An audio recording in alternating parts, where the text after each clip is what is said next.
La raison pour laquelle nous sommes tous dans cette pièce maintenant, c'est que nous sommes tels que nous sommes à cause de notre façon de penser. Par exemple, un lion verra un éléphant et la seule chose qui lui viendra à l'esprit sera un mot. Repas. Or, l'éléphant est 10 fois plus grand que la lionne, probablement 50 fois plus lourd, et possède plus de puissance. Un seul coup de patte pourrait détruire le lion. Mais quand le lion voit l'éléphant, il ne regarde pas la taille, le poids, la force ou la puissance. Il voit un repas, il pense qu'il peut manger cette chose. Et il agit selon sa pensée. La taille n'est pas le problème.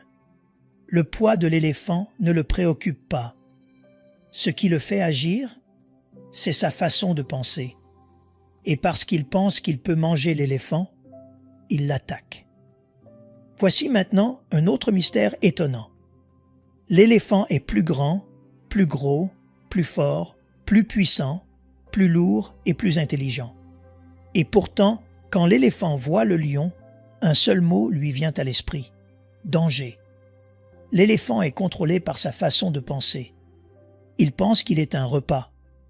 Par conséquent, sa taille, son poids, sa puissance, sa force, son autorité deviennent victimes de sa façon de penser. Peu importe à quel point vous êtes grand, intelligent ou combien de diplômes vous obtenez, c'est votre esprit qui vous maintient petit. Peut-être pensez-vous de telle ou telle façon. Vous êtes le résultat de votre pensée. Votre façon de penser créera votre personnalité.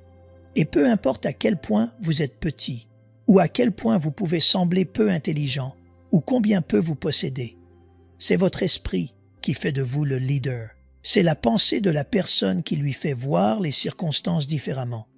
L'attitude est un produit de la croyance. Vous ne pouvez pas avoir une attitude au-delà de votre croyance. Donc votre attitude vient de votre système de croyance. Le lion est le roi à cause de ce qu'il croit de lui-même et de ce qu'il croit de l'éléphant et de la girafe. Il croit qu'ils sont son repas et il croit qu'il peut les manger. Son système de croyance contrôle toute la situation lorsqu'il se rencontre. Un homme fier est fier à cause de ses pensées. Un homme humble est humble à cause de ses pensées.